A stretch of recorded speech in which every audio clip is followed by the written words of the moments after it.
BJP গুলি করলে তো অনেক নেতাকে মেরে ফেলতো, তাহলে এত বড় চোর ডাকাতদের যে শাস্তি দিতে পারছে না কেউ। বিজেপি খুনির রাজনীতি, হিংসার রাজনীতি করে না। যেখানে যেখানে মারা যাচ্ছে সব কি বিজেপি করছে না?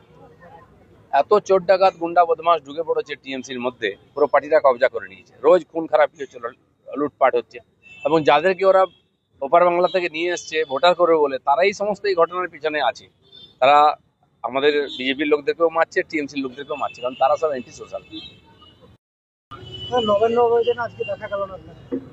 আমি বলেছিলাম যে শরীর ঠিক নাই, আমি আন্দোলনে থাকবো না, নৈতিক সমর্থন আছে আমাদের সবার।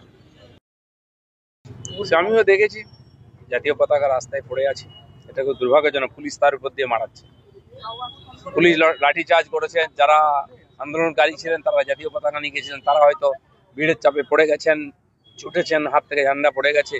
পুলিশের দায়িত্ব ছিল ঝান্ডাকে তুলে যথা জায়গায় রাখা, সেটা কিন্তু করেন। দেখুন, এই নবান্ন অভিযান আহ্বান করেছেন অভয়ার বাবা মা, বিরোধী নেতা আহ্বান করেন। তাদের আহ্বানে বাকি সমাজ এসছে, আমাদের পার্টির অনেক এমএলএ তারাও গেছিলেন। বহু মানুষ এই আন্দোলনকে নিজের আন্দোলন করে নিয়েছিলেন, মাসের পর মাস রাত জেগে আন্দোলন করেছিলেন মহিলারা। তো তখন যারা আন্দোলন করেছিলেন, সামনে ছিলেন, তারা মমতা ব্যানার্জির পদত্যাগ চাননি, তারা তার উপরে ভরসা করেছিলেন যে সমাধান হবে, কিন্তু তিনি কিন্তু কাউকে ছাড়েননি, ডাক্তার থেকে বাকিদেরকে। তা আজ যাই হোক, যে ঘটনা ঘটেছে, লোকে আশা করেছিল আদালত কমপক্ষে সাজা দেবে, দোষীদের হয়নি। সবার মনে হচ্ছে যোগ্য শাস্তি হয়নি, বা দোষীরা সবাই ধরা পড়েনি। তাই তার বাবা মা যখন রাস্তায় বেরিয়েছেন, আহ্বান করেছেন যে আসুন পুরো আন্দোলন করে আমরা সুবিচার চাইবো, তো মানুষ তার সঙ্গে বেরিয়েছে।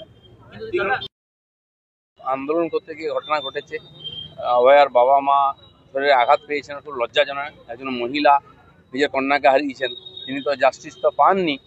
পুলিশের কাছ থেকে এটুকু আশা, পুলিশেরই তাকে সুরক্ষা দেওয়া দায়িত্ব ছিল যাতে আঘাত না লাগে, তাকে হসপিটালে ভর্তি হতে হয়েছে।